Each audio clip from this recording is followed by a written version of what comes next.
who have been very loyal to the bank and who is impressed and worked with the bank. And that is why before we go, we wanted, especially this time of the year, my name is Albert Baldeo. I'm the elected district leader of this community, Richmond Hill, and we're here to also to pay tribute to TD Bank. I want to tell you that at this point in time, we want to wish TD Bank all the great success. We will continue to cooperate with them. We will continue to invest in them. They have to continue to invest in our community, and we want to thank them for their stellar partnership with all of us as professionals, as business people. Thank you very much, staff of TD Bank. Let's give them a warm round of applause for the staff of TD Bank for all the wonderful work and initiatives they have brought to our community and continue to do so. Now, this is Diwali. This is a time of triumph of good over evil, of love over hate, and of incentive over defeat. And we're here to promote that. And we wish Diwali could be every day of the year, but it's a way of life.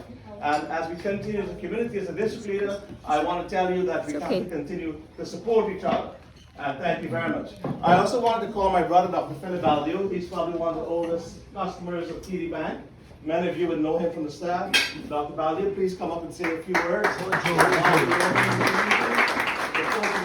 Folks are customers to refer business to the bank, and that we have done. So, Dr. Baldeo, who's been a practitioner, doctor in this community since 1990. So, both of us are celebrating 30 years of service to the community, 30 years of being customers, and good customers, I should say, TD Bank.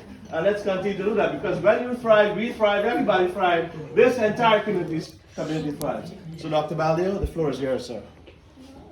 Good afternoon, ladies and gentlemen. I would have preferred that the bank's executives were here so we could direct our comments to them as well. But I think the reason Lakshmi had asked me to say a few words is because I probably have an account with TD Bank long before more of you guys were born. In fact, in 1977 at the University of Toronto, I had my first account. I came up as a very skinny 130-pound kid with a Guyana scholarship to study medicine in Toronto. I was still euphoric about just getting an education and being out of a country that did not have a university, did not have a medical school, and just fortunately enough, I could not even have afforded to go finish high school, but was here now with one of the best scholarships ever offered. And one person every year is given a scholarship to study medicine, and that for me was my feeling of euphoria. However, as I looked upon it, TD did give me, in Toronto, even though it wasn't present in the United States, it had given me my first account. I did not have a social security number when I went to the bank. I went with my Guyanese passport, which at that time didn't have an oil stamp on it or an ExxonMobil funds on it. It was one of the most backward countries, and up until 3 to 4 years ago, it was still considered very much equivalent to Haiti.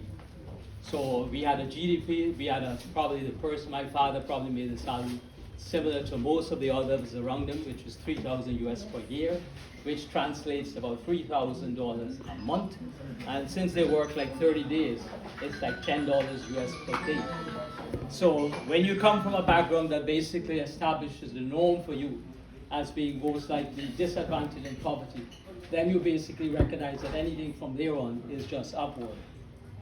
Now, the reason I said that to you for TD Bank is because that was when I got my first little ID that says I'm somebody, because it's as close as possible to a Canadian Social Security number, except walking around with a Guyanese passport, especially at a university like Toronto, which was the #1 university in Canada and possibly in the northern hemisphere. Parking that aside, when TD moved to Richmond Hill, I immediately moved my accounts to it, and I think the term that was coined by Merrill Lynch and Bank of America to call you a HNI, which I wonder what it meant at the time, but it was reflective of being a high network individual, which means the bank has the focus on you, that you can be involved in many other things that they're doing. Is that wrong? No, it's not wrong, because the bank is in the business of making money. And if you're in the business of making money, then you should be making money. However, making the money depends on having the support of the neighborhood and diligent people to work with. When I consider what I should say when I walk through the door, when Lakshmi said to me, Dr. Baldeo, you got to say something to me when you come to our functions. I said Albert is the better speaker, and not only that, he's our community leader. and he's in a position to say something better. And also in addition, I have never for 30 years, since my practice in Richmond Hill, ever gone to any function in the middle of a day.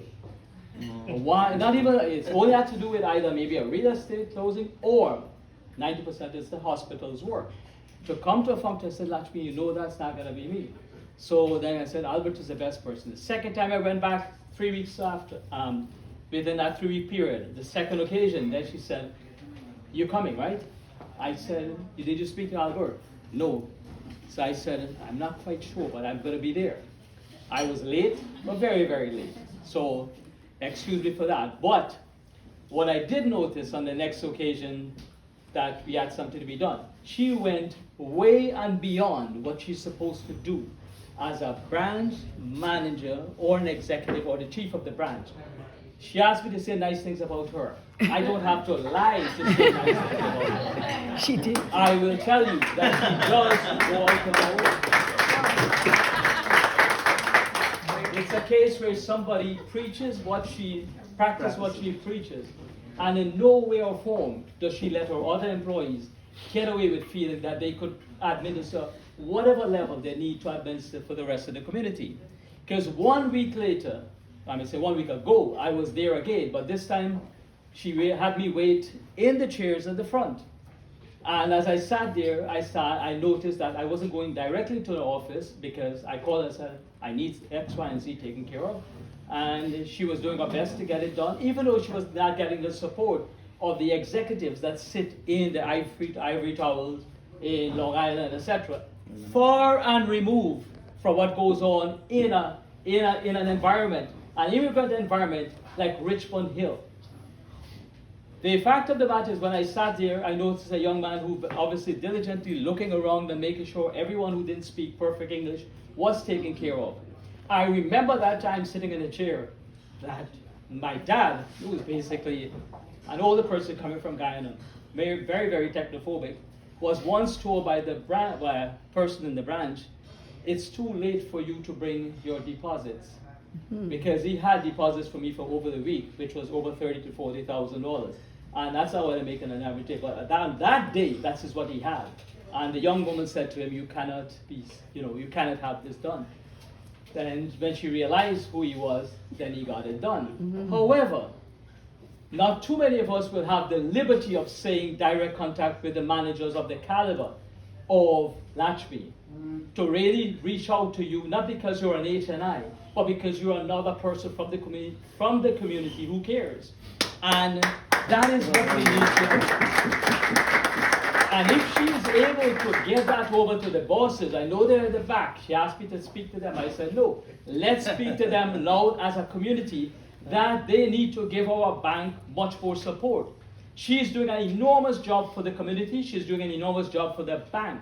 But more importantly, the people that she's training there are also being trained by the best to at least be sensitive culturally to what is going on in your community. The bank is there to make money, but we are also there to this banking is not just putting monies and walking away. The bank at Lefferts and Liberty, which is where she is at the end of the A train, is more like a meeting spot for people, especially impoverished who are running from environments in which they're abused or which they're basically neglected. And when they come to us to ask us for $1, I can remember this as plain as yesterday because it happened yesterday. I was closing my office at 8 o'clock and an older woman came to the door and said, Doctor, you open? And I know she wasn't asking the question whether or not I was open. She was asking the question, do you have $2 to give me so I can buy something to eat? So I said to her, ma'am, no. You know I'm closed, but what do you need? I need $2. And it's not as if she's going to come back tomorrow. She just definitely needed. Our bank's supposed to understand this by now. That banking is not for the privileged just going and give money. We have to understand that this has to be something that we need to be culturally aware. It has to start from the top. It is a message I wanted to get to your people who will control the big things and what we need to get out to Liberty Avenue. And I'm going to say this loud and clear. In Guyana, I never saw this. In a privileged society like America, I am seeing our people going into trash cans to collect cans. We need to get onto that habit. We need to at least make sure our banks, with the money, support these people. But more importantly, we have that Saturday morning when you drive along Liberty, you see them, the Guyanese people lining up. We need to get out of it. If you want me, I can donate a building, but I need your support. So on Saturday morning, they're not lining up in the cold, exposed to the cold, lining up for bread and flour. I'm done. Thank you. Thank you. Thank you. Talk about a round of applause. There are also many great and wonderful leaders of this community. I want to call upon them. I see my Rotary president, I've known him a long time, Mr. Joe Iaboni. Yes. Please come up, sir, and say a few words. Joe, come up here, or you can say there, brother, but come up here and let people reckon. This is Mr. Joe Iaboni, president of the Rotary Club, and always affecting this community. Give him a warm round of applause. He's always supported us. Thank you guys. Thank you guys again. Go ahead, sir, sorry. That's all right, I have to stay right here. You know, it's a pleasure to be here every year that Lakshman does this. Not only that, Dr. Baldeo said about her, the recognition goes far and behind that. She's such a great for the community, a great person to talk to, a great person to do business with. And she's a great member of my club, which she does behind everything she does. Congratulations. Thank you. And thank you for everything you do. And I mean, whoever the big shots are here,